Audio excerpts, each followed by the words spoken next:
Hello, everybody. Today is Saturday, December 7th, 2024. This is part 5 of why you should not believe in the Trinity. Where was Jesus living after he was created? And where do we live when we're resurrected? Are they the same, or is there a demonstrable difference from the scriptures? Well, first let's take a look at what the Bible has to say about heaven and who fills it and what he is. Previously, as most of you probably know, especially if you've watched part 4, which contains a clip from another video in another series that addresses Sam Shamoun, that I'll be playing a clip from that he did a couple days ago, from a video he did a couple days ago, in just a moment, that relates directly to this issue and will further prove that the Bible doesn't teach the Trinity and you should not believe it if you want to follow the Bible. Sam and others follow later paganism, and they lie about the Bible and other writers blatantly, like right in your face. So if you're not responsible or strong enough to actually check him out, you won't know what to believe. If you think he's actually just telling you what's true, well, prepare to fall into a pit, because that's what he's about to do and has done many times. We're going to continue to expose Sam. He's really not relevant, as I've said. I destroyed him in 10 minutes along with his moped twin, and he continues to lie about that. In the very video I'm going to show you, he has no clue what he's talking about. He openly lies about everything related to our view of Jesus before, during, and after being a man. Even though I wiped him out and raped him live over it, directly related to John 1:29 through 30, separate clip playing that he never addresses. Why? He can't. He's a liar. He's a pagan. So he avoids it completely. What does it teach? It teaches that Jesus as a man existed before John. Well, he doesn't believe that. Yet this pagan liar, this great masturbator that you're all so proud of, he's so ridiculous. He doesn't even have a job. So why is he eating? Why is he stuffing his fat face with junk food? Because he has a lot of pagan idiots who follow him and who keep empowering him to directly disobey the Bible, because they don't follow it. They follow a pagan emperor just like him, if not him more than their pagan emperor, right? A documented, self-admitted self-abuser. Someone who openly has all the works of the flesh happening on a daily basis, and yet he claims to have the Holy Spirit. We're supposed to listen to Sam? Are you kidding me? The same video I'm going to show you a clip from, he talks about wanting to be a priest now that he's been wrecked so badly, right? He doesn't even know what to say anymore. He literally had to rage quit in 10 minutes. Doesn't know whether or not angel's a functional term. Couldn't answer it. Still can't answer it. The answer is so obvious any idiot can see it, right? I've literally explained it numerous times. It's a functional term, numbnuts. That's why it applies to different types of beings. He can't figure that out. He's stupid. Doesn't even matter if Justin, one of his heroes, says, yeah, he's an angel, because he announces to humans what the Creator wants him to say. It's a functional term, you pervert. He still can't figure it out. He rejects the teaching of John 1:29 through 30, that Jesus as a man existed before John, which isn't true in terms of his birth. So what about that, pervert? How long are you going to ignore that? Like the term angel. You can't figure out these basic things, huh? No wonder you can't figure out John 1:1 or Genesis 1:1, or what kind of heavens are in either ones. So as we've discussed before, and as in part 4 I showed, as I was alluding to earlier, Genesis 1 and 2 talk about the physical heavens and the earth. They never discuss the heaven of the heavens, which he confuses with Nehemiah 9, which I totally blew him out on in part 4, the clip from the prior video that he has no response to because he's a liar. He's been destroyed, everybody, again and again and again. And we'll keep doing it again. He can go be a priest. He can sodomize himself. He can abuse kids. And if we catch him, he's going to jail because 85% of his priests are gay. So where do you think that's going to put him if it hasn't already? Exactly. That's why he talks about men all the time. He's a pervert. If you can't see that, you're blind. And if you're blind, that's because the Father doesn't want you to see. So you get no mercy from me. Sam's a pervert. He's a wreck. He's been destroyed, everybody. If you can't see that, like I say, the Father doesn't want you to see anymore. We can see it very clearly.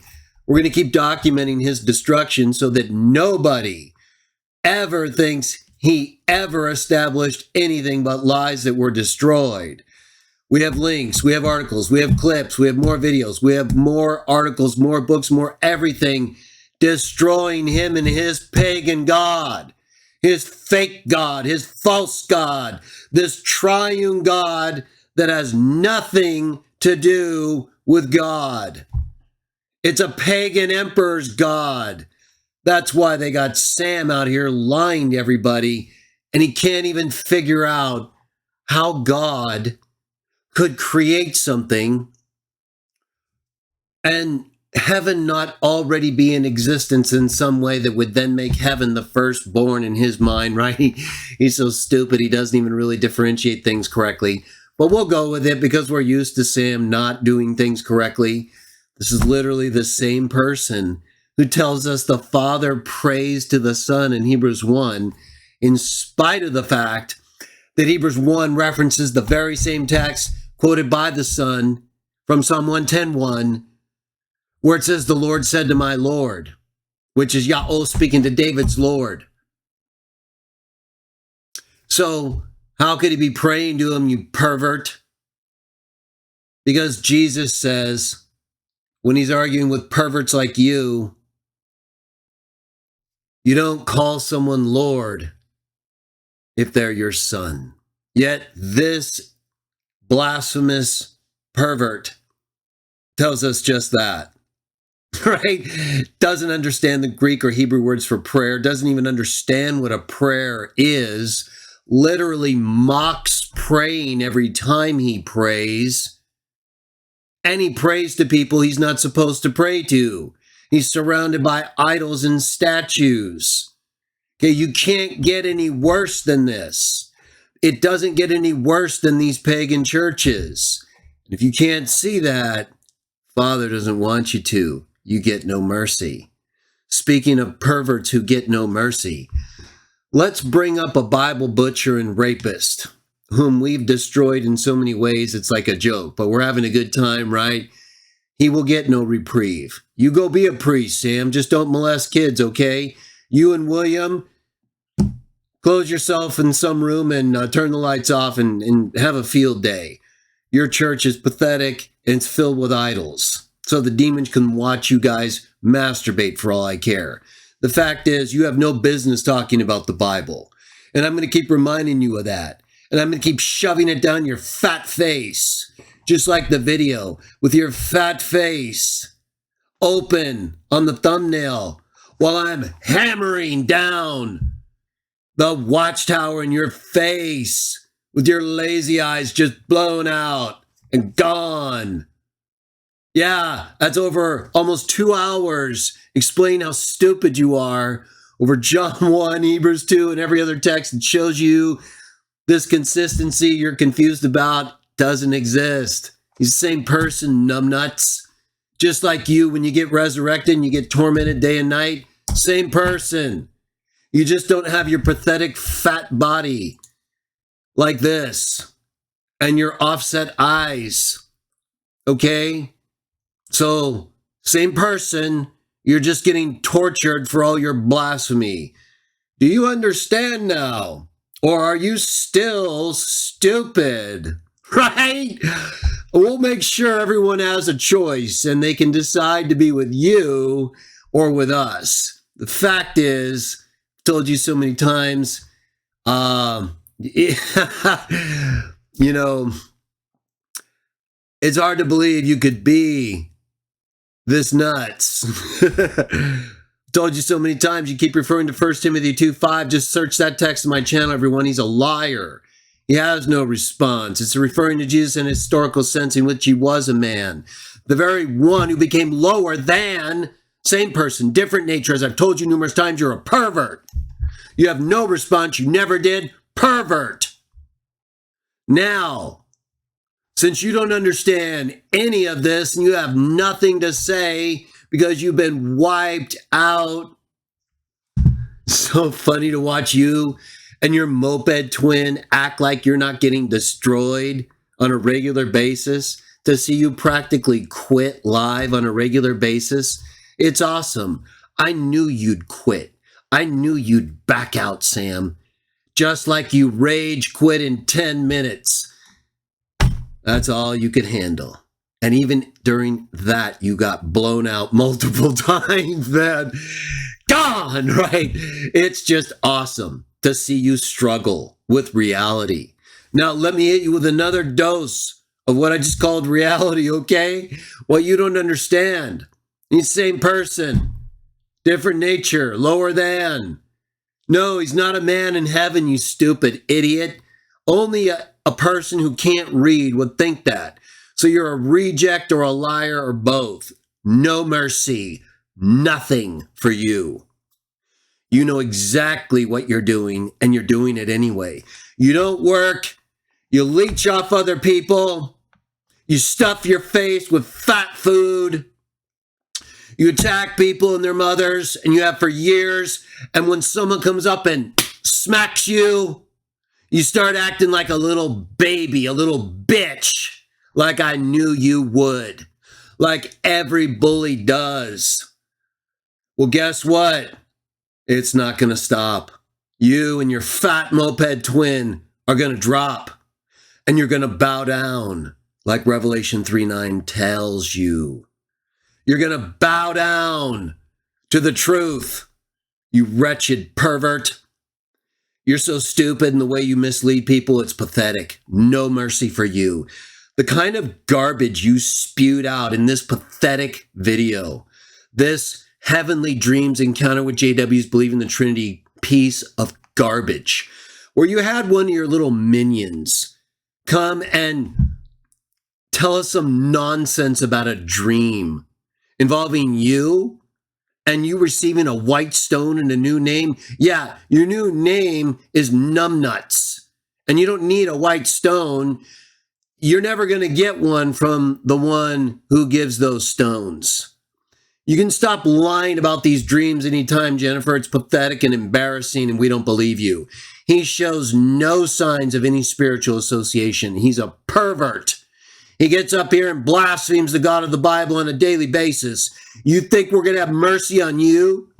Well, you come and talk about this stupid dream, this nonsense, and you fill this fat head of his that's already arrogant beyond imagination, and he acts like he's not the most arrogant, pathetic person alive, comes on here and badmouths people, talks about other people who have their own opinions about different people.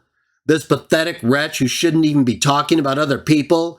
His own life is a wreck and a catastrophe. He regularly humiliates himself and is a disgrace. Violates Proverbs 13 on a regular basis. Has done so with me and Jake Brancatella numerous times alone. And you follow this crazy person?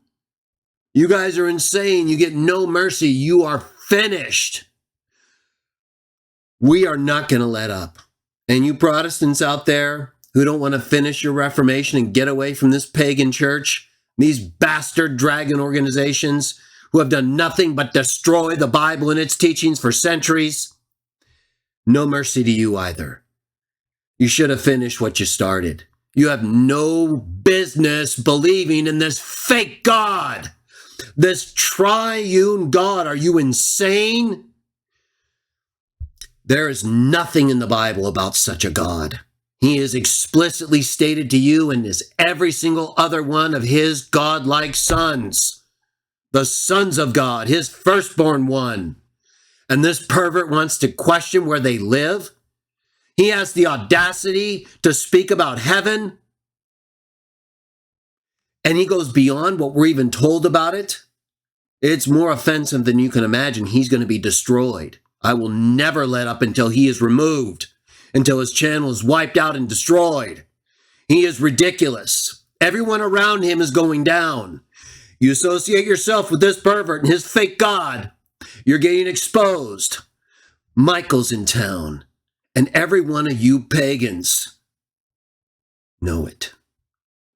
So, let me show it, because there will be no mercy for this pervert and his fake God, his false God that was used to displace the biblical God, all for his lies, and so he can promote Nike and steal your money and stuff his fat face, not get a job like he's told to, and you pay him to stuff his face, to blaspheme the God of the Bible.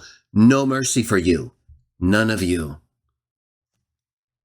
We're here to expose and wipe you out for all the lies you've been telling, for the support you've been giving to this blasphemous pervert and liar. He's a disgrace. He doesn't even listen to the things he's responding to. Now he's going to be put in his place even further. Him and his fat moped twin talk about these pagan saints and how people aren't good enough to wash their feet. These people are pathetic. Did the master say that's what makes you a good person, fatso? No, he said you get down on your knees and you wash other people's feet if you think you're better.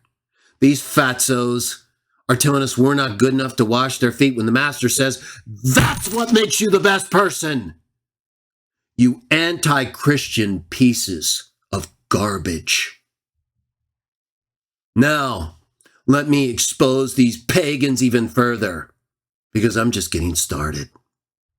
Hey, fatso, now that we've proven to you that you don't know Nehemiah 9 or Genesis 1 and 2, that explicitly tell you, as I told you in part 4, and the session it was clipped from, Nehemiah 9 is talking about the heaven of the heavens. Fatso! So why do you keep lying to everyone? Why are you so stupid you couldn't see the plural that combines both singulars? But that's not what Genesis 2:1 and 4 does, you stupid pervert. When it talks about the history of the things it describes, which aren't the spiritual things, it uses only the singular. Right. And yet it talks about the heavens, the space, and the heavens of the earth.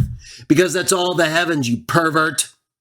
Now that you've been wiped out and destroyed on that, let's just finish you off even further with your ridiculousness and lies. So this pervert wants to try to tell us that how could Jesus be firstborn if the heavens weren't created yet? You want to know why he makes that kind of argument? Because he's stupid, or he's a liar, or both. Take your pick. If he's so smart like you all think, why can't he figure this out? I'll tell you why. Because he's not as smart as you think. He's a lot stupider than you realize. He's just following a pagan church, that's all. Now, before we listen to Fatso, let's go to the Bible Hub, 1 Kings, and show you a couple things that you need to understand. Because I'm not going to keep repeating this stuff. I'll keep clipping and posting. But the fact that any of you tolerate this maniac for more than 5 seconds is disgusting. The fact that you let him wimp out and play the victim after all his blasphemy, and you ever stand in the way of righteous indignation is disgusting to me. It really is. And the fact that you can sit here and support someone who stuffs his face with fat food, who attacks everybody and their mothers, who dresses and presents himself like a fat pig, and who talks about self-abuse, masturbation, not working, everything against the scriptures. You support him, huh? Yeah, okay. So let's go to the scriptures so we know what to actually believe. 1 Kings 8:27, but will indeed dwell God on the earth. Behold, heaven of the heavens cannot contain you. Hey, my little fat bastard pervert. If the heaven of the heavens can't contain him, then where's everybody in heaven? You want to answer that? Numbnuts? Exactly. Because he effectively is heaven. And depending on how much you want to define it, which for me won't be much, what we know about it, other than the things he chooses to create, like houses, since Hebrews 3:4 says every house is built by someone, but he that constructed all things is God. When Jesus speaks of his father's abode having many houses, or the house of his father having many abodes, those could be examples of houses that are built by God, constructed out of effectively himself. Everything is out of the Father, you pervert. We don't accept your unscriptural, unscientific model of ex nihilo. The Bible's very clear, and I'm going to show it again. We don't even need 1 Corinthians 8:6. That's just further proof. Everything is out of the Father. And so depending on what you want to define heaven as, it is either him extended out throughout the whole heaven. Can you read right here? Or is the fat fold in your eyes blinding you? It's probably the Father, because look, the heaven of the heavens can't contain him. And so he's all of it, Sam. You understand? It's just like with Adam, even though the earth's created, he's formed from the dust. He's formed from pre-existing matter. So heaven is formed out of what comes out of God that pre-exists. Just like spirits, only they don't pre-exist. Just what they're made of does. Like everything else, because everything is out of the Father, out of God. And it's either energy that's invisible or energy that he converts into matter and makes visible. It's all scientific and all scriptural. You're not a Christian. You're a pagan liar. And that's why I'm going to spank your ass right here. So no one ever takes you seriously. I don't care how much you cry and whine as the victim. You asked for it, you're getting it. You've abused people for years. So you go run and hide away and pretend you're not interested anymore. I don't care. You're getting your lights punched out, just like when Michael sent you down. Heaven of heavens can't contain him, fatso. Just like your clothes can't contain you. You're like bursting out of the seams. Exactly. So everything in heaven is also out of God. So when he creates things in heaven, guess what? They're still in his presence in heaven because he fills it all. Now, this isn't even my primary explanation. I'm just laying some groundwork because he's so stupid. He can't do this. The only thing he can do is confuse you about Genesis 1 and 2 and Nehemiah 9. That's it. And then lie about other texts because he doesn't understand heaven of the heavens. Oh, it's right here, fatty. They can't even contain God. He's all of it. So what are you talking about when he creates something outside of himself, like angels in heaven? What are you talking about that heaven isn't there? Where are you getting this in the Bible? Exactly. You don't. You never define that God is created ex nihilo heaven. He is heaven. He's the whole thing right here. If he's filling the whole thing and it can't contain him, what isn't he of heaven then? Exactly. We'll be waiting for your explanation because you can't give one. Not that's hysterical anyway. Or not hysterical. Either way, this alone shows he doesn't know what he's talking about. He doesn't understand. He's thinking of heaven as like a physical thing. He claims he's not in the video I'm going to play or part of it, but he is. He keeps saying, well, where is the firstborn? He's thinking of it as a spatial thing, a physical thing like we think of. He doesn't understand. We don't have that kind of metaphysical information. He's just getting lost in his own pagan, stupid thoughts, not recognizing what we are told, that God is everywhere in heaven. He's all of it. So now there's more, though, that this dummy doesn't understand or know or lies about.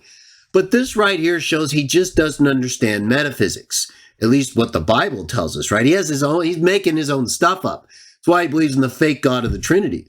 That's a whole new metaphysic. Nothing to do with the Bible. Totally contradicts Hebrews 1 and everything else. It's from a pagan emperor who literally made gigantic idols of false gods and himself, right? And William and Sam can only think about how big his fake idol Wang was, right? That's how perverted they are. But fortunately, we don't have that piece. They got rid of it. Oh, they probably abused it so badly, right? Anyway, Sam's doesn't work anymore. He said that. I'm not being mean, okay? This guy has no business being in public. So he needs to be shamed and put down, right? He's literally a dead dog who's just whimpering around with these stupid people telling him dreams that aren't real, to try to prop him up another day so he can pretend that he's praying to someone who doesn't exist and who isn't his mother, right? These people are crazy, everybody. They're surrounded by idols, in case you forget. So it's very clear Sam doesn't know what he's talking about in terms of God, the metaphysic of God, and how he relates to heaven in terms of his existence, right? See, Sam's the one who wants to think of it spatially. And so then he contradicts himself. I just stay with the Bible, but there's even more that this loser doesn't reveal because of his paganism. This right here, though, destroys him. God's all of the heavens, Sam. Sorry, unless you believe God was created, he's everywhere there is a place to be created outside of himself. And guess what? That's the only place you could be created, because what's born from spirit is spirit. We'll get to it in a moment. Also out of God, but let's go to verse 49, because Sam is again incompetent, incapable, apparently, of following the Bible. I've given numerous examples already, right? Father praying to the Son. Oh my gosh. Right? Idols, it's crazy. Then here in the heaven, place your dwelling. Their prayer, supplication, maintain their cause. Your place, dwelling, your dwelling in heaven. So he fills it all and he's there.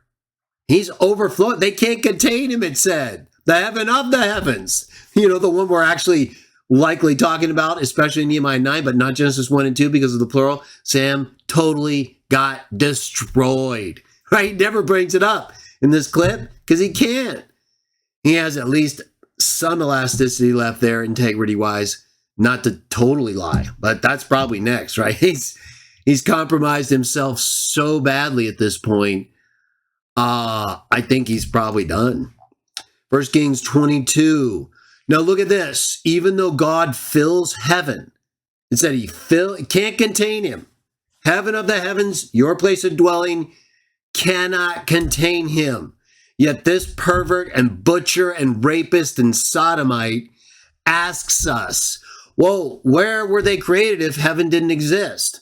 Oh, well, where are you getting that heaven didn't exist when they were created, fatso? Why don't you try establishing your premise first instead of assuming it as your conclusion, or at least part of it, which is begging the question circular argument, something you do all the time. Okay, it's so embarrassing. Why don't you try establishing that heaven wasn't created yet at the point which God creates other beings? And if you can do that, I'll show you it still doesn't matter. But the fact is, God dwells in heaven and it can't contain him. So why don't you tell us where he's dwelling? It says he dwells in the heaven. You keep saying he dwells somewhere. Where? If he doesn't dwell eternally in heaven, Sam, it says he fills heaven completely. So what did he do? Create heaven and then begin to inhabit it from a place that isn't heaven, that you haven't defined or show exists yet? That sounds like a little Middle Platonism mixed with some scriptural teaching to me, neither one of which you probably understand. 1 Kings 22:18, King said to Israel, Jehoshaphat, did not I tell you not he would prophesy concerning me good, for but evil? Right, I'm reading the interlinear, but you can make sense of it. Micaiah said, therefore, hear the word of Yahweh. I saw Yahweh sitting on his throne, and all the host of heaven standing by his right hand and on his left. Okay, but earlier in this very same book of the Bible, 1 Kings 8:27, we read it.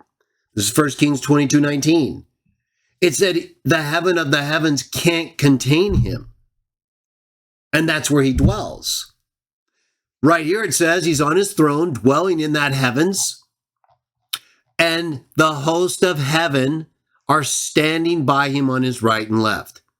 So yes, Sam, they are capable of existing with God as created spirits, even though he's fully encompassing them, since he fills all of the very heavens in which they exist.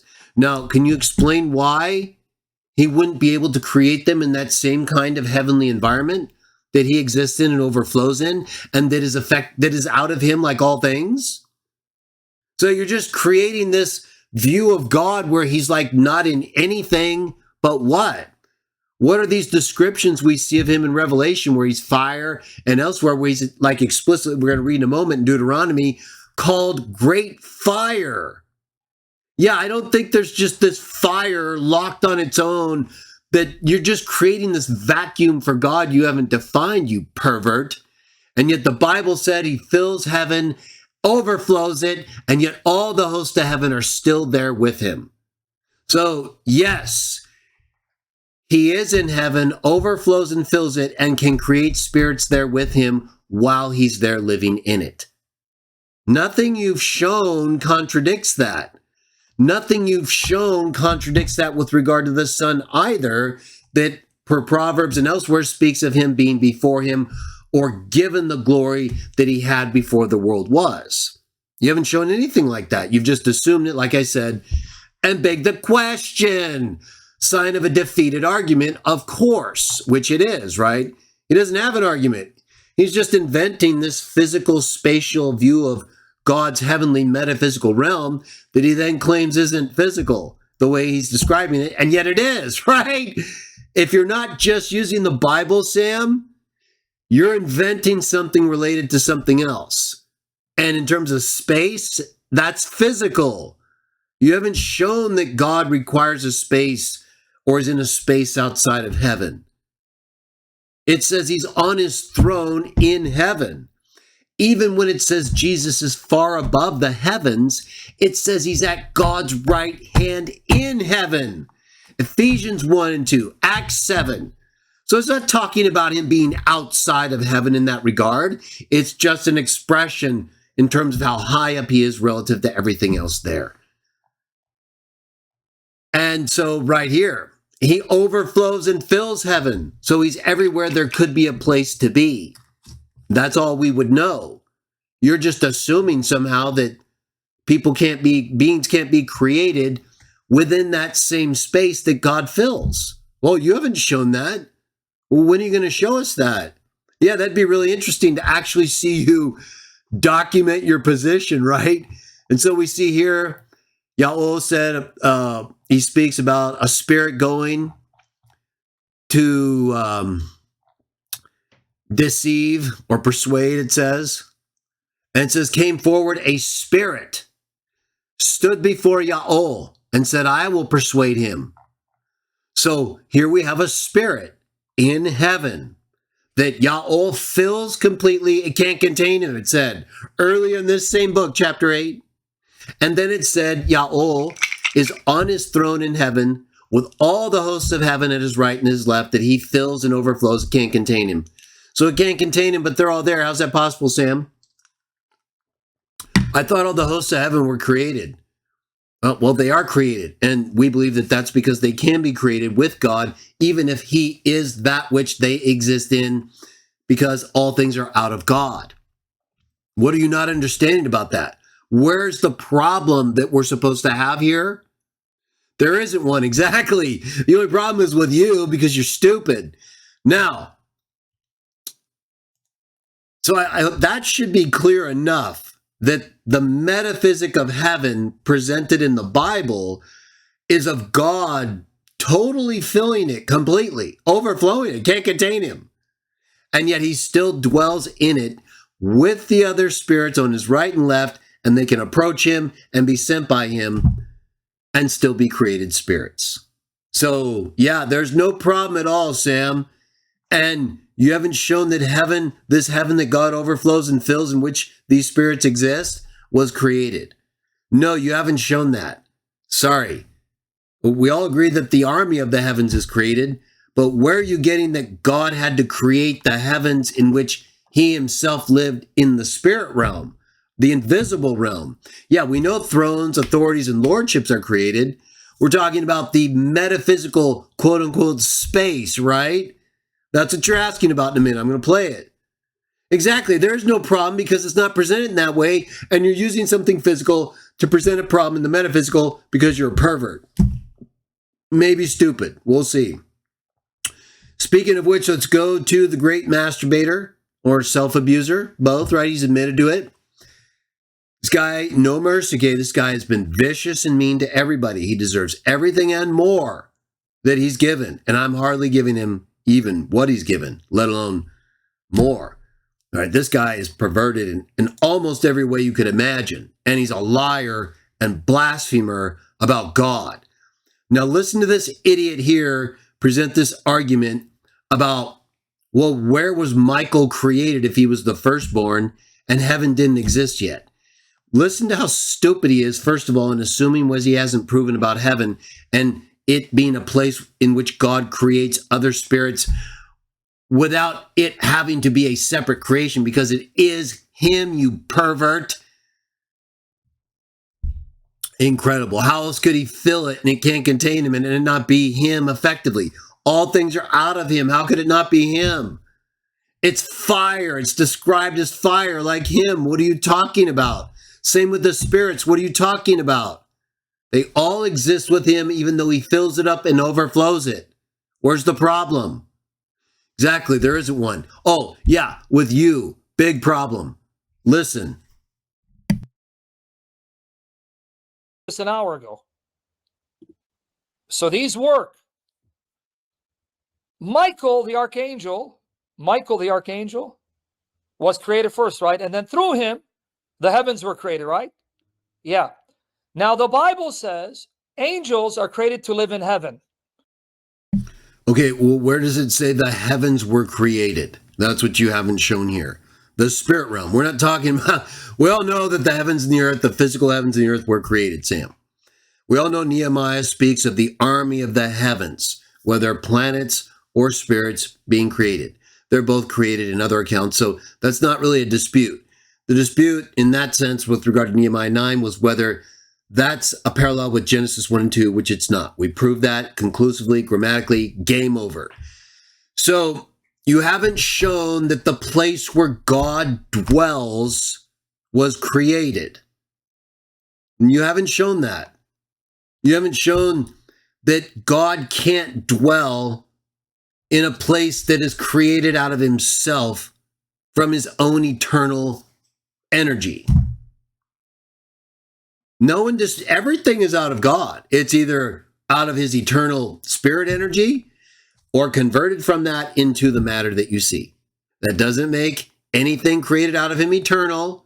It just means that that which they and we are made of is eternal or ultimately out of God originally. And we'll have to go back to him. Like I'm going to show you with the spirit, proving also it's not eternal. So let's let you finish and get the rest of your stupidity. Humans are created to live on earth. Before the heavens were created, where did Michael exist? Where did he dwell? Now, okay, so you just assumed what you haven't proved.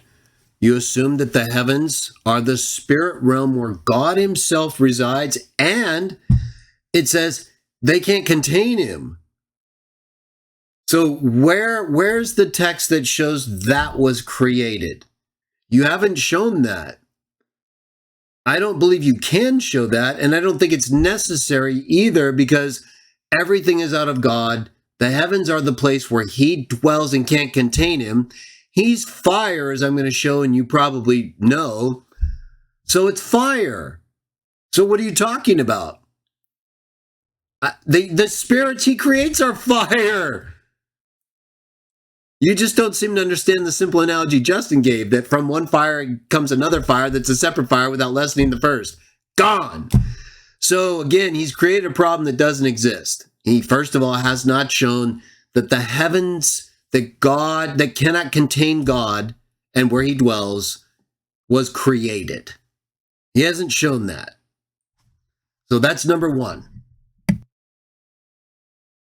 Again, Debbie, going with the Dawa script, like Israeli says, no, you see, angels don't need to dwell in a physical place. They don't have physical bodies. And I told her friend, so I go, see, she's not listening. No, she was listening, Sam. You weren't listening, and you got shut down again, so you went to another person, just like you did live. You're a baby, right? You're one of the biggest bitches I've ever seen. This is why you keep arguing and doing the very thing you're told not to, according to Paul in Philippians. Have you read that text? No, of course not. Or you don't believe it, right? Just like with idols, 1 John 5:20. The fact is, Sam, those witnesses schooled you, and it's bothering you so badly, you have to talk about it here. It's so pathetic. But no, Sam, you're confused. She's the one telling you they're not in the physical realm because you keep asking, well, where was he? Listen to your stupid question again. You ask, well, where was he? If the heavens and the earth weren't created, where was he? That's a physical question, numbnuts.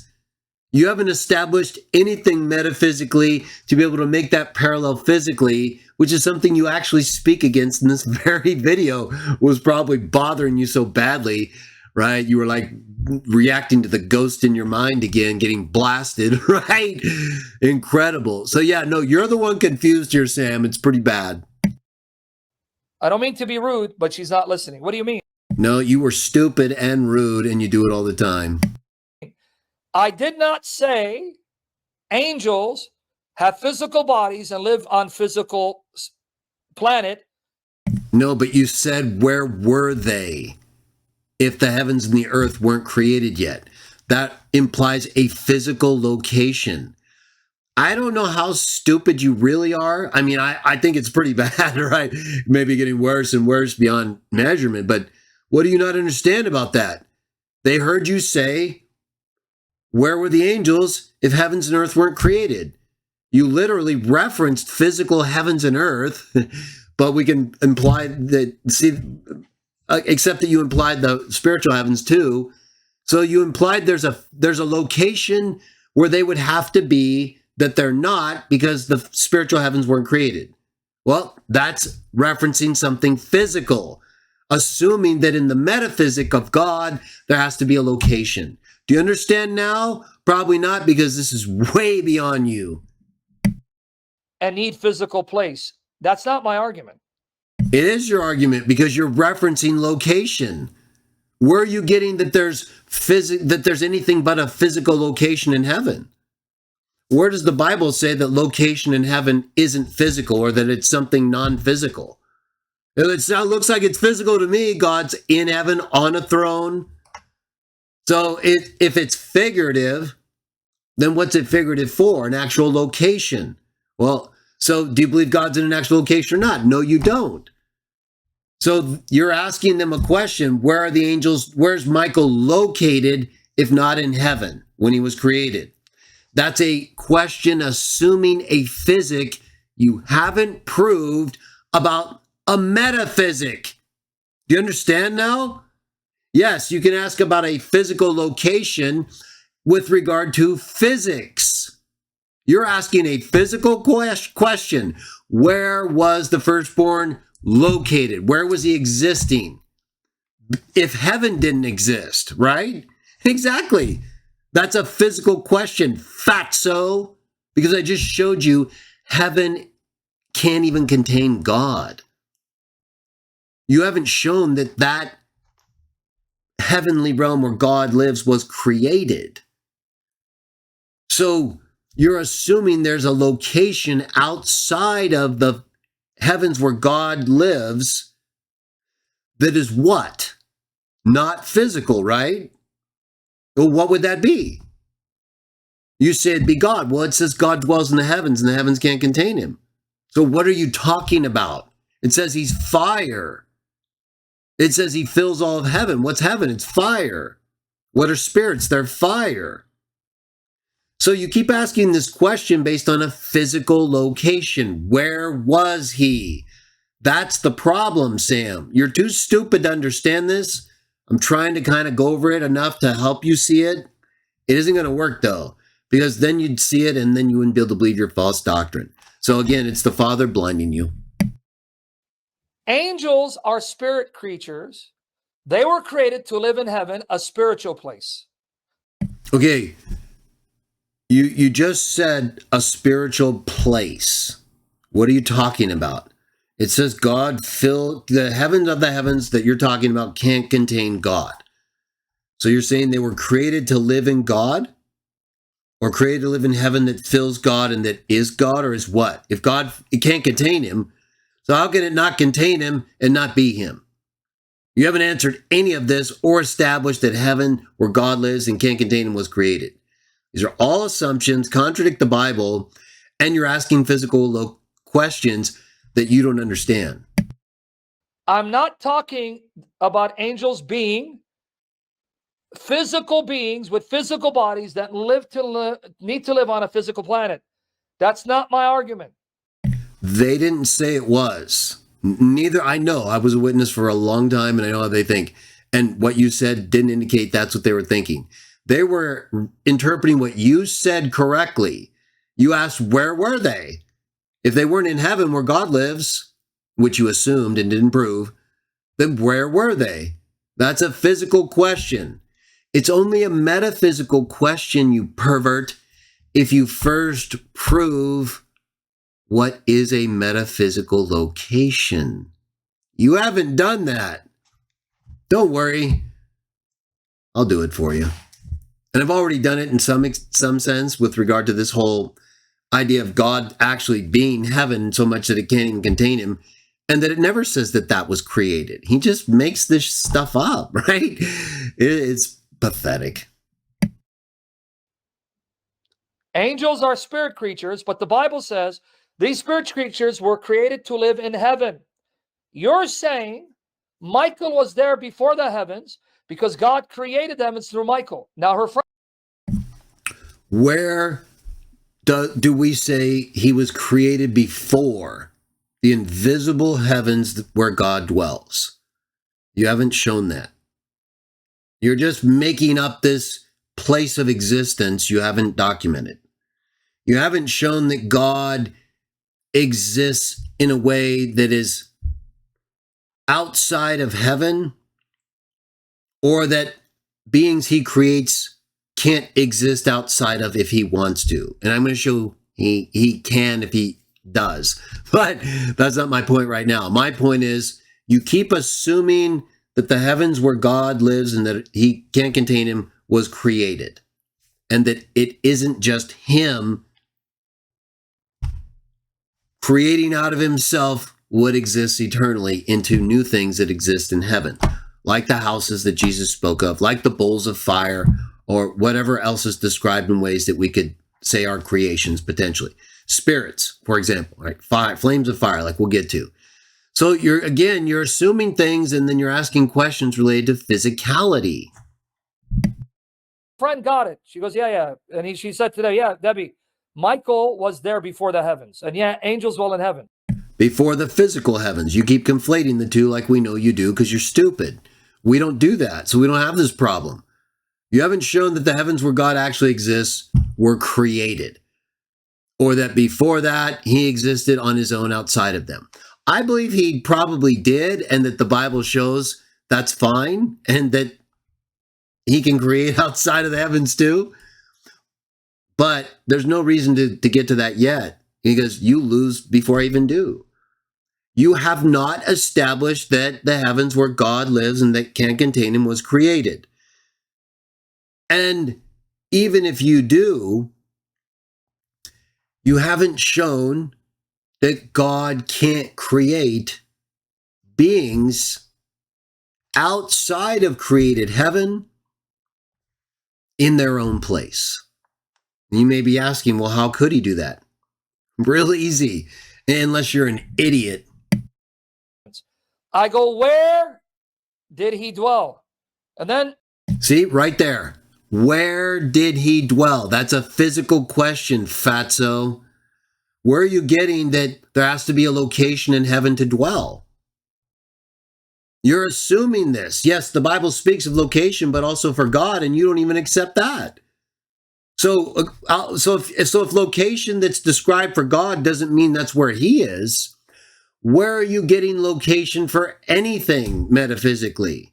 Again, you have not argued for this, just like you don't argue for a lot of what you assume.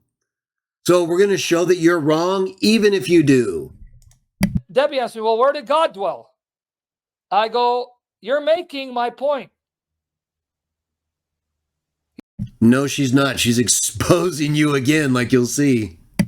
You're making my point. She goes, what do you mean?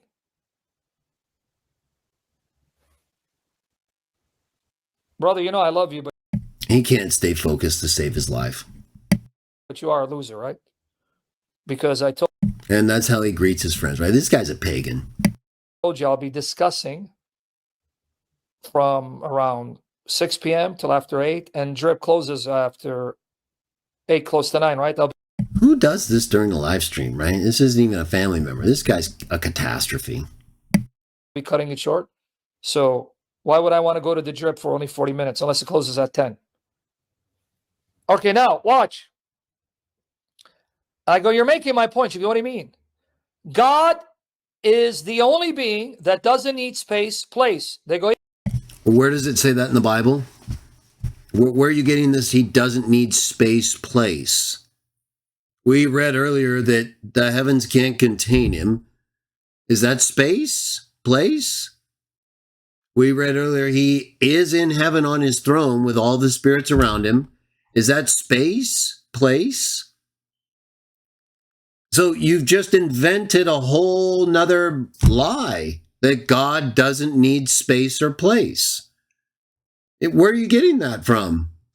Where does the Bible say that, Sam? Right, it doesn't. It says just the opposite, like I'm going to show you further. Oh yeah, God created the heavens and the earth. That means he exists without heavens, without earth. No, it doesn't say that, and it doesn't mean that. First of all, again, you're conflating Genesis 1 with Nehemiah 9 and other texts that, like 1 Kings 8, that aren't talking about the same thing. We've proven that, so it's not necessary to go over again. So it doesn't refer to the heavens where he dwells as being created explicitly. You haven't shown that at all. And even if it does, I'm going to show that it doesn't matter, because God and those he creates can exist outside of a created heavens. You're just not a Bible person. You're a pagan. So you have no idea about it. Doesn't need place, right? Yeah. Where does it say that? Where are you getting these teachings that you're speaking right now? Because there's no text being referred to, none being quoted, and none being shown. But you don't believe Michael is God. Michael is not God. He's an angel, and like angels, he needs a space, he needs place. Where? Okay, so where does the Bible say that? Where does the Bible say angels need space and place, which are physical references, you pervert? Again, you're assuming things about metaphysics that aren't something you could possibly know, just like with the Trinity.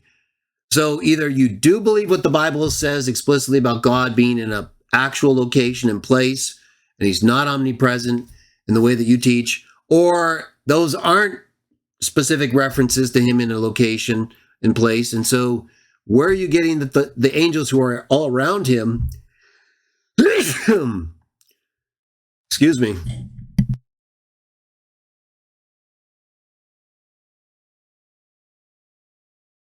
My apologies. I'll delete that.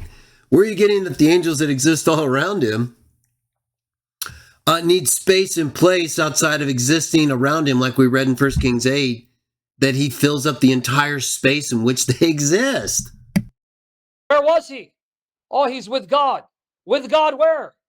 Well, God doesn't. We just told you. In heaven, all around him, and he fills up the whole thing that you haven't shown is created. And even if it is created, it's created out of him, meaning he extends himself. He's fire, you pervert, like everything else that's there that we can see, if not some kind of fire-resistant jewel or material, right, metal. The fact is, we're given depictions of things where he exists in ways with other spirits that are not what you're talking about, but that I'm going to show is true either way. need a place. Oh, so Michael was with God before there was space and place? Again, space and place, you're using physical terms, the very things you said you weren't using, and she called you out on using, and that you said she wasn't listening over, but you're too stupid to realize you are using, right? This is what this guy does, man. He assumes things he doesn't understand, attributes physicality to metaphysics, and then we start like just wandering around with this fat pig who's lying again. And it looks like he needs a watchtower hammer jammed in his fat mouth for a fly or a bee or a beetle or a piece of garbage floats in there. But nothing with God or in God is created, right? So you're saying Michael is uncreated, eternal? They got stumped. No, you're stupid and you don't know the Bible. What's born from spirit is spirit, you pervert.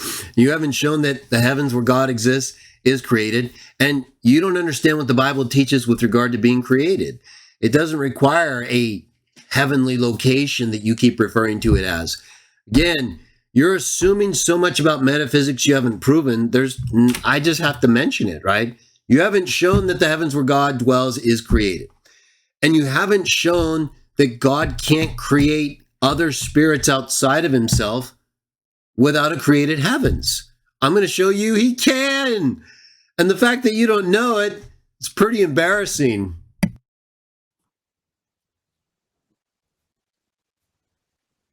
They got stumped. These are all my arguments from my articles and my sessions, by the way. Yeah, all your articles and sessions that have been totally wiped out.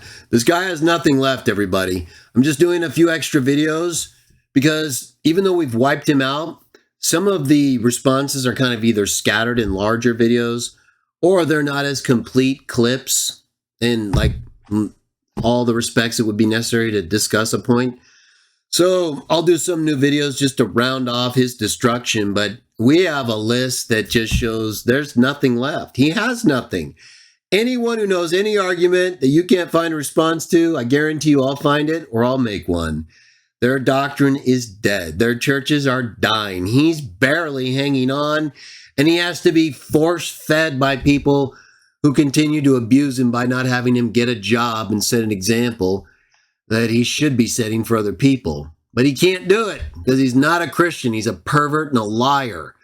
Now, let's go to the Bible Hub and finish him off with what I've been alluding to.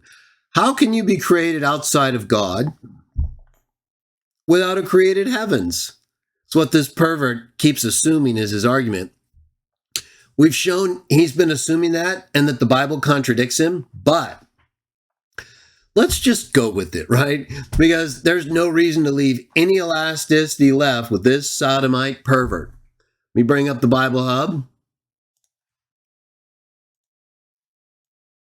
And we'll go ahead. Let's go to Psalm 104, okay? This is going to be very important. You guys should pay attention here. Let's wrap this up, finish off this Bible butcher and rapist. So much more coming on him and fat moped twin William. These two need to be finished off. They're perverts and liars, and their whole organization in church is just this idol-filled blasphemy, right? There's some good people, probably, but we got people like Jennifer telling Sam these dreams that are absolutely ridiculous, right? Filling his head with nonsense. Psalm 104:29, you hide your face, they are troubled. You take away their breath, they die, and to dust they return. Breath, spirit. You send forth your spirit, they are created, and you renew the face of the earth. Okay, so he sends forth his spirit. And it's talking about humans directly, but this would be the same thing in our view, right? He's asking if Michael or Jesus was created, and there was no created heavens. That's what we're arguing right now. Already destroyed him on the fact that he's assumed that the heavens where God dwells is created, and it shows God actually does dwell there and fills it up, and the spirits are still with him, even though it's all him, right? So even if it's created in a way where it stands out from him and they're still there and can be created right there, you pervert. So he's got this crazy view of space and location that he attributes from physics into metaphysics and then claims he's not, right? He's just lost in his thoughts and gone, fully pagan and perverted. We see right here real clearly, right? God sends forth his spirit, they're created. That's true of humans and angels and the firstborn. Anything created, right? This isn't just you send forth their spirit and they're created on earth, right? So if it's not, then how are angels created if they're not created when his spirit is sent forth? Okay, so I'm going to argue that this shows God's spirit is used to create other beings, humans and other spirits. And if you don't believe me on that, let's just look at what Jesus said real quick, right? It's not a mystery. These guys are perverts. They lie about what being born means and, right, begotten. This is crazy. Jesus himself, the master, that having been born, form of ganao. Same as Proverbs 8, you pervert. Having been born of the flesh is flesh. Doesn't matter how old the parent is. They have the same nature, but they're separate human beings. Flesh. Just like Justin when he said fire's lit from fire without reducing the first fire. Fire from fire, two separate fires, another God. Flesh from flesh, another human. Oh, look. Ganao, out of the spirit. Ek to pneumatos. Pneumatas. Pneuma estin. That which is born out of the spirit is spirit. Just like flesh from flesh. They're separate spirit beings. God sends forth his spirit if they're angelic spirits, and they're created as spirits. They're born. What's born from flesh is flesh. What's born from spirit is spirit. There is no distinction, no difference. There's just spirit, and then they're flesh. The fact that one's born from the other just means they're of the same nature, they're not the same age, and they're not sharing the same essence of being. That is not at all what Jesus is teaching here. He's teaching the exact opposite and what everyone knows is true, except for Trinitarians. Now let's go to Ecclesiastes 12. Remember, we're talking about how are these spirits created? If there's no created heavens, right now we're accepting this stupid argument he hasn't proved. There is no created spirit heavens right now in our discussion. We already destroyed him earlier, that he hasn't proven that and all that stuff. And that it could be created from the extension of God as fire that the Bible explicitly teaches. We'll get to it. And we already know. So, but what about with no created heavens? Let's go with this retarded argument he's made up. No created heavens. God exists. He's not in heaven. He's not in any invisible heaven. We're just accepting retardation. He's not in any invisible heaven. And how does he create something that's not in created heavens, right? If the firstborn's created first, and heavens, the created heavens aren't created until after the firstborn, right? They're created through him. This is Sam's whole stupid argument. Well, then where's the firstborn? He's saying, well, he'd have to be in God, right? No, what's born from God is a spirit, just like what's born from flesh is flesh. You send forth their spirit, they're created. Okay, so he's saying, well, yeah, that's my whole point. So if there's no heaven for them to be created in, and they're not still in God, all of the Trinity, where is the firstborn? It's real simple, my little fat bastard. When you don't know the Bible, I realize it can be hard. You get all these idols and weird beliefs about prayer and this stuff. Don't worry. I'm here to help you. It may not work. I'm going to try anyway. Ecclesiastes 12:7. And will return the dust to the earth. And the spirit will return to the God who gave it. Does everybody see that? When people die, we return to the dust, and our spirit goes back to the God who gave it. So our spirit, you know, the thing that keeps us alive, that's eternal. That's from God. That's why we're alive. That's why it goes back to him. See, it's just like we've been reading about. What's born from flesh is flesh. What's born from spirit is spirit. When his spirit is born into a human being, it separates from him, the same way it does for a spirit being. This whole sharing nature, consubstantiality, this is later paganism. Nowhere in the Bible. I and Father one has nothing to do with consubstantiality. John 17:21, very clearly explained by Jesus. So there's no question about it, right? They're liars. Right here we can see our spirit is eternal. It's from God, and it goes back to him when we die physically. Is that not clear? Exactly. So now let's go to Luke 23. Luke 23:46. Look at what Jesus says.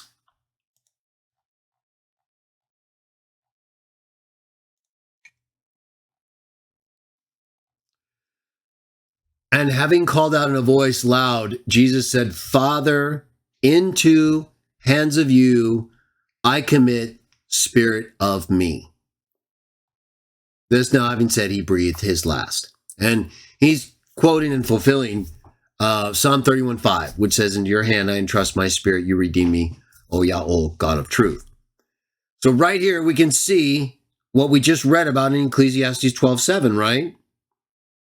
That the spirit that God gives goes back to him when we die as humans. And just like with Jesus dying right here, the very same thing happens. The spirit goes back to God, who gave it. What's born from flesh is flesh, spirit from spirit.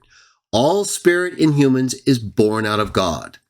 And then he gives us a human body. All spirits are given a body, either physical or non-physical.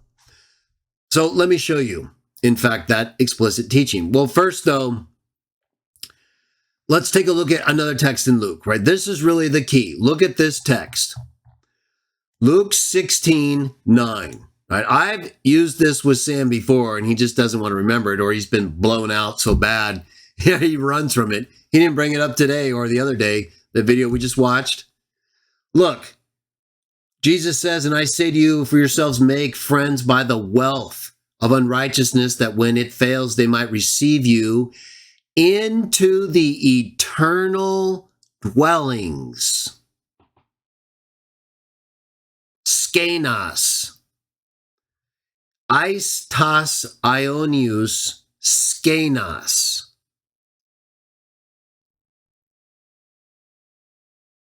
What are these eternal dwellings? It doesn't say Uranos or Uranoi or even Oikia, right? House. It says Skenos. Tas Ionius Skenos. Everlasting tents. That's interesting. So if we go to 1 Corinthians 15, we learn all about those tents, don't we? 1 Corinthians 15 and 2 Corinthians 5. Look, I have a whole video on these texts, by the way. Flesh and blood cannot inherit God's kingdom. Take a look at it. But for right now, look at 1 Corinthians 15:44 through 49. Look, it is sown. That's the spirit. The grain that God gives a body, he talked about earlier, and that you just saw, he gives to each human when they're created, according to Psalm 104, Ecclesiastes 12:7, and Jesus' explicit enactment of that, that teaching in Luke 23:46. So God sends his spirit. Jesus is created as a human being. He emptied himself, was born through Mary. Then, like every other human, he dies. His spirit goes back to the God who gave it, proving he gave it to him originally, created. His spirit goes back to God. So what happens then? The exact same thing that happened when he was created as the firstborn, you pervert. What else could happen? Because if the spirit goes back to the God who gave it, the only way that person can exist again is if God gives the Spirit again. That's why Jesus said, what? Into your hands I entrust what? My Spirit. Well, why would he have to entrust it to the Father if he's God and he's still alive, you pervert? Because he's not. He's dead. He literally died and gave up his spirit, just like Psalm 104 and Ecclesiastes 12:7 says we do, and it goes back to the God who gave it. And only then, after God receives it again, like when we all die, including Jesus, he gives it a body. It's sown a body natural, it's raised a body spiritual. If there's a body natural, there's a spiritual body. Verse 45. So also it's been written, became the first man, Adam, a living soul. He was created from the dust, and God blew into him the breath of life. Right after that, it said he became a living soul. Spirit from God was sent forth. He was created, his personality, and his body that God gave it was made from the earth. That's being used as an example right here of God sending forth his Spirit and creating Adam. Does everybody see that? It's like really obvious, right? Unless you're Sam, or maybe William too. So Adam's created and given a body from God's Spirit that he sends forth. Adam dies, his spirit goes back to God. So if Adam's resurrected, or in this case, Jesus, the last Adam, his spirit goes back to God, just like he said, Father, into your hand I entrust my spirit. The spirit goes back to the God who gave it. And what does that God do? It says right here, he gives it a body. It has sown a natural body. It's raised a spiritual body. So it's written, first man, Adam, became a living soul. The last Adam became a life-giving spirit. And then it says in verse 46, however, not first the spiritual, but the natural, then the spiritual. We're using the resurrection, but I'm going to show you even more on the creation part. But this is very important because it's the same thing, everybody. And it's why he's so stupid on this other stuff. He doesn't understand that creation from the dead is the same as creation, period. They're both still creations, but they have no concept of reality. The first man was from the earth, made of dust. The second man from heaven. Father, into your hands I entrust my spirit. God gives it a body. The second man is from heaven. As the one made of dust, so also are those of the earth. As the heavenly one, so also those of heaven. What does that mean? As we have borne the image of the earthly, we bear the image of the heavenly. Okay, so what does that mean? We're raised up in a spiritual body. So the body is what the Spirit God sends forth when we're created. That's where we live.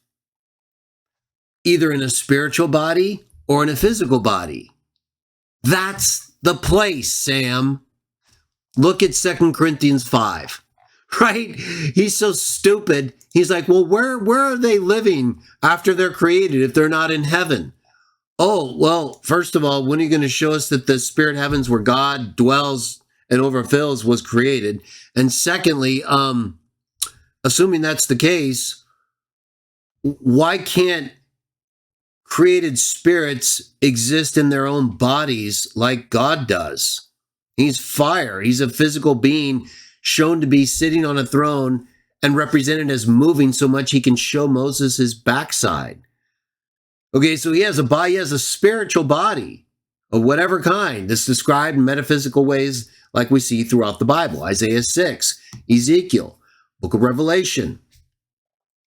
Okay, so if you're saying he doesn't have to exist in heaven, but he has fire form. He's eternal fire, like I'm going to show you, and like you should know.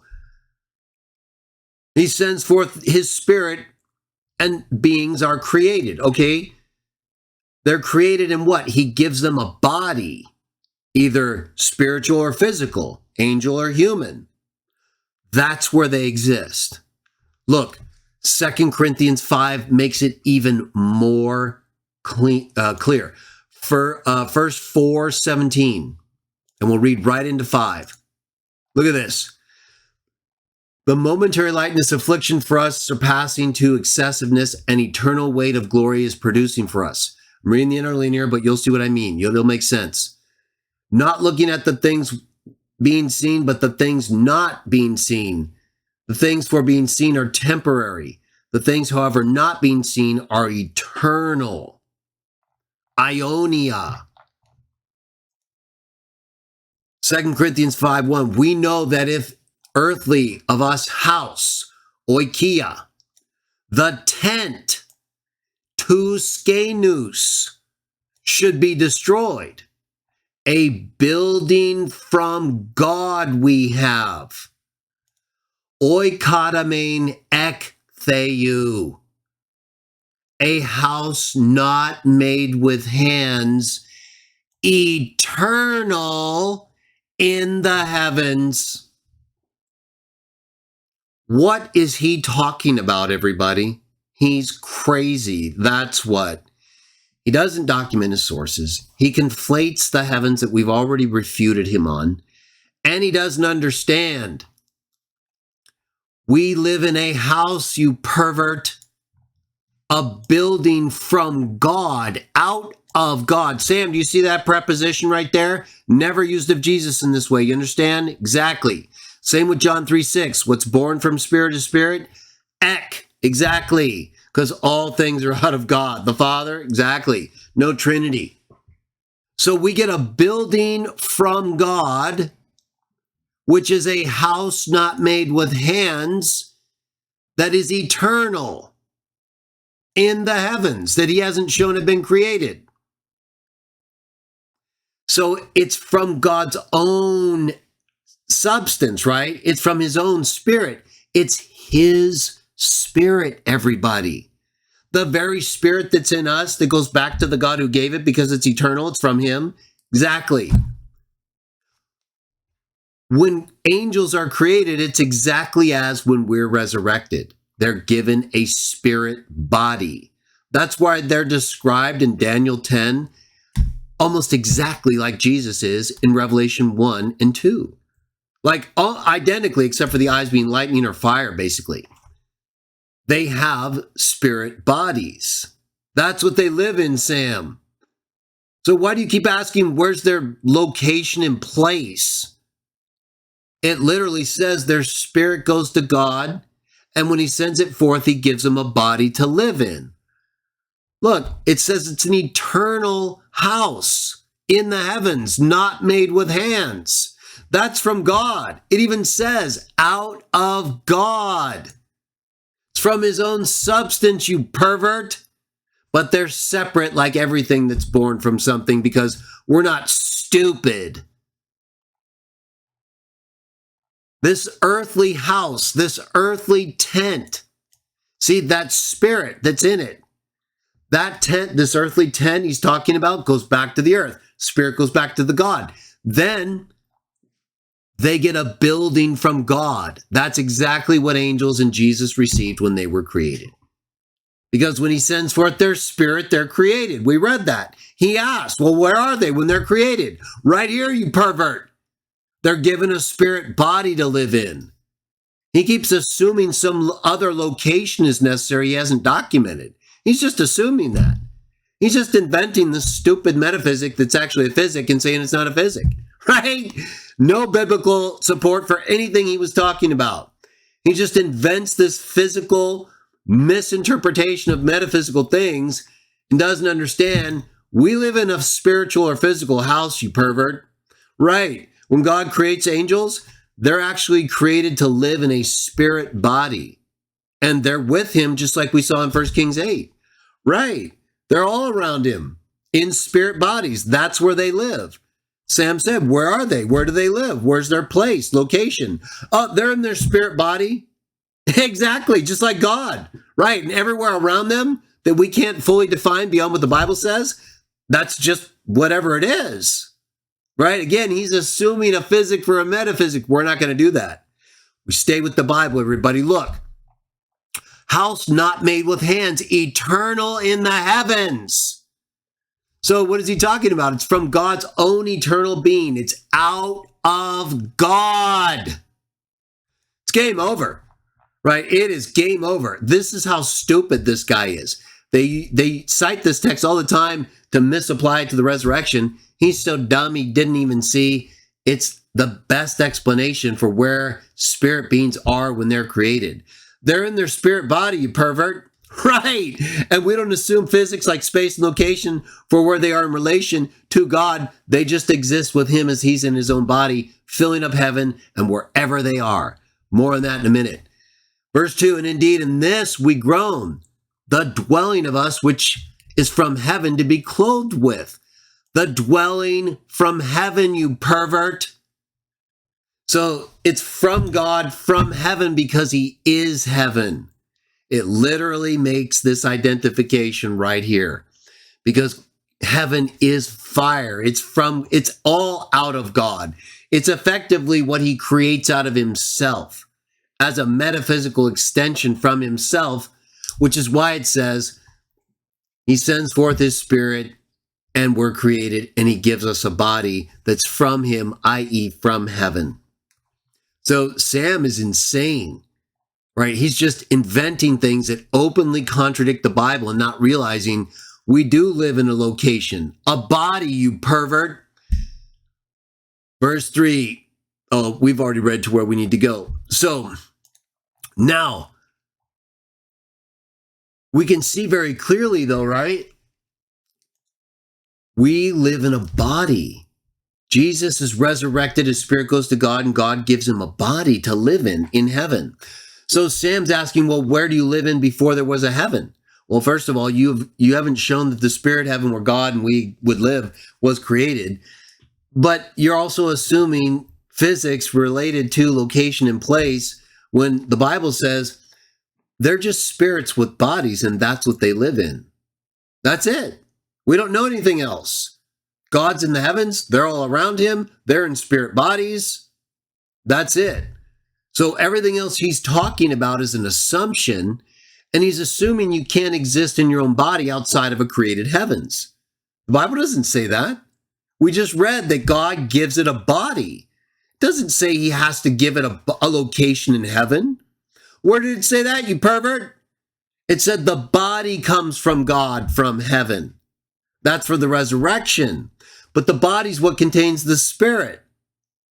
So that's where it lives, just like when spirits are created. Look, let's take a look even more explicit. Revelation chapter 7. Check this out, everybody. Remember, it's a tent. Neither the tents, the tent of God. God even has a tent. Let me show you. God lives in a tent. So if Sam wants to show that the heavens where God is said to live and overflow are created, if he can, I don't think so. That doesn't matter, like I've been saying. We already know that God gives spirits a body.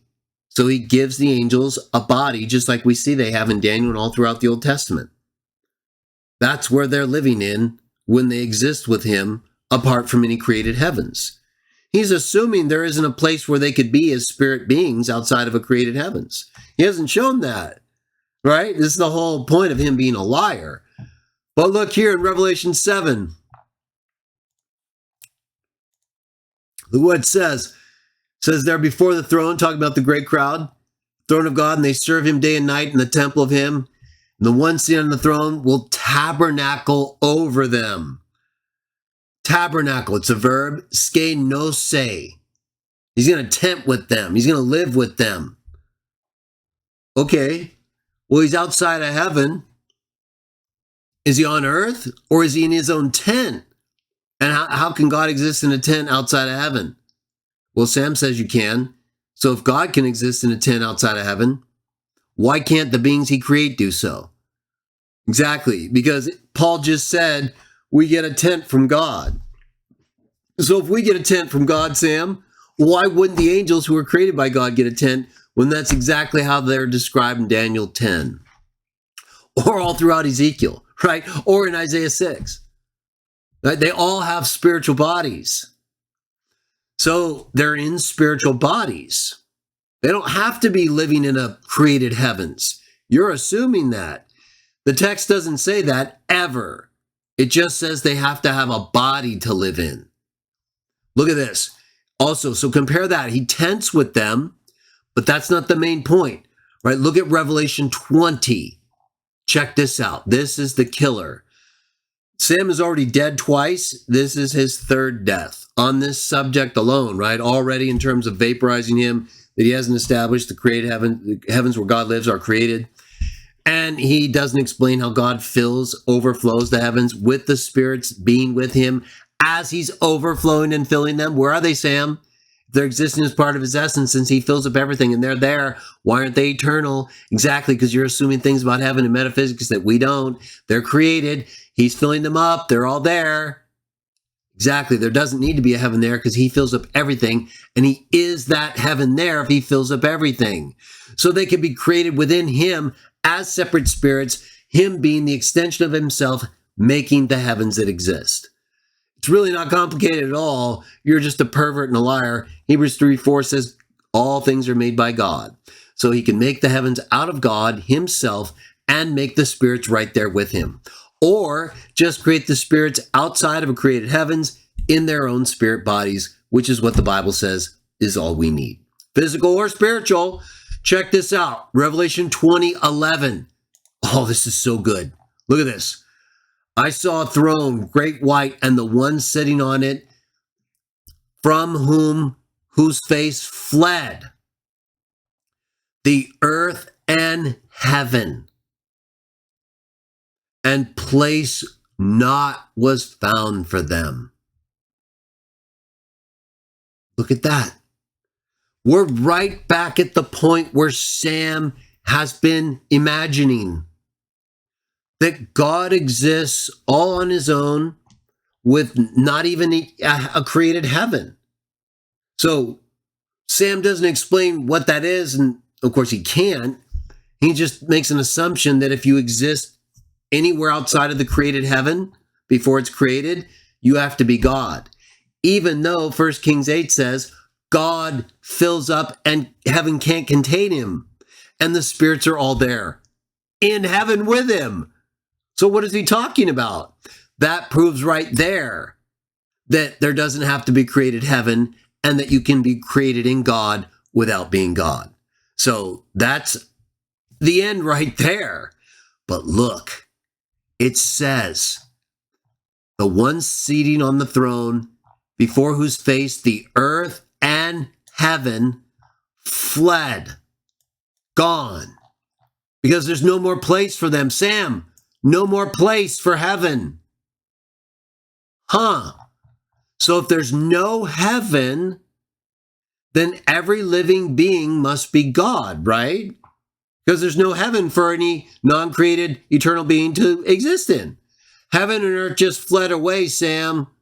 So what does the next verse say? Oh, I saw the dead, great and small, standing before the throne, and books were open, and another was open, which is the one of book of life, and were judged the dead out of the things written in the books according to the deeds of them. Yeah, it looks like we have all the dead appearing in their bodies. That's how they're distinguished between being great and small. And there's no heaven, Sam. Yeah. So God has brought them all back to life, sent forth his spirit, and given them their bodies. But there's no heaven. Right? It just said in the prior verse that it's gone because there's going to be a new heavens and a new earth. Did you know that, Sam? And guess what? That's going to further prove you're wrong. This does as well, right? It proves right here. All these living beings with their bodies can exist without heaven or earth. It says that right here. Heaven and earth are gone. But they're all still there with God. Sorry, Sam. I wish you weren't stupid or a liar or both, but you are. So I'm going to let you have it, my friend, for all your lies and despicable behavior. Now, let's go to Revelation 21. Look, take that with you from Revelation 20, what we just saw. Check this out. I saw heaven, a new earth, right? Because they're gone. We just saw these living beings existing with God apart from a heaven and earth thing that Sam said you can't do unless you're God. New heaven and a new earth, for the first heaven and the first earth passed away and the sea is no more. Check this out. Look at how stupid he is. And the city, Holy Jerusalem, knew, I saw coming down out of heaven from God, having been prepared as a bride, having been adorned for her husband of her. New Jerusalem comes down out of heaven from God. So it's no longer in heaven, right? And I heard a voice great from the throne saying, behold, the tent of God, the tabernacle of God, God's tent is with men, and he will tabernacle, ske nose, just like Revelation 7, because this is on the earth. God spreads his tent over them. New Jerusalem comes down out of heaven with mankind. God's tent, the tent of God. Remember the tent of 2 Corinthians 5 from God that's everlasting in the heavens that we get because it's from God's matter, only like with the earth that Adam's made from. It doesn't make him as old as the earth. It's just what he's made of. Exactly. What's born from spirit is spirit. So spirits get their own body, their own tent. God has his own tent. The tent of God here is with men, and he's tenting with them. And he himself, kai autos ha theos, will be with them. It's very clear, everybody. You don't need to be in heaven in order to exist in a body with God. And even God, can exist in a tent body and come and live with men, or exist in heaven with other spirits while simultaneously completely filling it, so that you can still exist with him and not be God.